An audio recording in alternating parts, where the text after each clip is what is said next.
হচ্ছে। আমার বলতে লজ্জা লাগে, 1 বছর হওয়ার পরেও এখনো সরকার শিক্ষা সংস্কার কমিশন তৈরি করতে পারে নাই। শিক্ষার্থীরা যেখানে জীবন দিয়েছে, শিক্ষার্থীরা যেখানে সংস্কারের জন্য রক্ত দিয়েছে, সেই শিক্ষা খাতকে সংস্কার না করে অন্যান্য সংস্কার করছে। আমি বলবো না অন্যান্য সংস্কার অপ্রয়োজনীয়, কিন্তু আমাদের শিক্ষা খাতের সংস্কার সবচেয়ে বেশি প্রয়োজন। 1 বছর হওয়ার পরেও সরকার এখনো শিক্ষা সংস্কার কমিশন তৈরি করতে পারে নাই। এই জন্য আমি মনে করব এই সরকার এখনো ব্যর্থ। সরকারের উচিত, এখানে আমাদের সরকারে 2 জন ছাত্র উপদেষ্টা রয়েছে, তারপরেও কেন আমাদের শিক্ষা সংস্কার কমিশন হচ্ছে না সেই বিষয়ে আমার প্রশ্ন জাগে।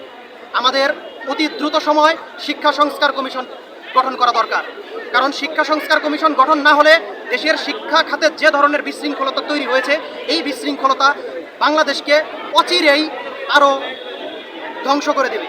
ভবিষ্যতে বাংলাদেশ বিশ্বের সাথে তাল মিলিয়ে চলার মতো সক্ষমতা হারাবে।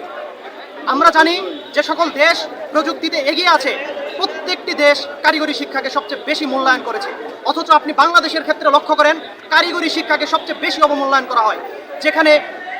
যেখানে অনেক গুণীজন ব্যক্তিরা আমাদের এই 10ম গ্রেডের বিষয়ে আমাদের কারিগরি শিক্ষাকে মূল্যায়ন করার জন্য বারবার তাগিদ করেছে, অথচ সরকার এই বিষয়ে কোনো হস্তক্ষেপ করছে না। আমরা বর্তমানে যে সময় পার করছি সেই সময়টা হচ্ছে ডেমোগ্রাফিক ডিভিডেন্ড সময় পার করছি। এই সময়ে যদি বাংলাদেশকে একটি উন্নত বিশ্বের কাতারে দাঁড় করাতে না পারে, তাহলে আগামী 1 শতকেও এই বাংলাদেশ কখনো উন্নত বিশ্বের কাতারে দাঁড়াতে পারবে না। এই সময়কে কারিগরি শিক্ষার মূল্যায়নে সরকারকে কাজ করতে হবে, কারণ কারিগরি শিক্ষা ছাড়া দেশের উন্নয়ন কোনোভাবেই সম্ভব নয়।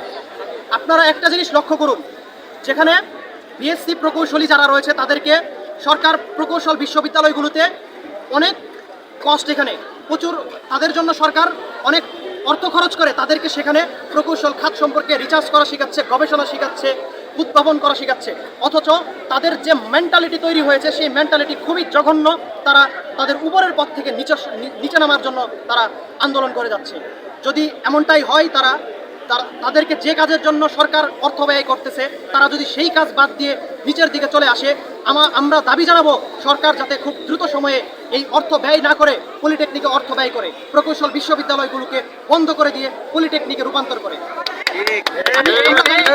এই অর্থগুলো যদি পলিটেকনিকে ব্যয় করা হয়, তাহলে আরও দক্ষ জনশক্তি তৈরি হবে। আর একটি বিষয় হচ্ছে, সেটা বিএসসি যারা করতেছে তাদের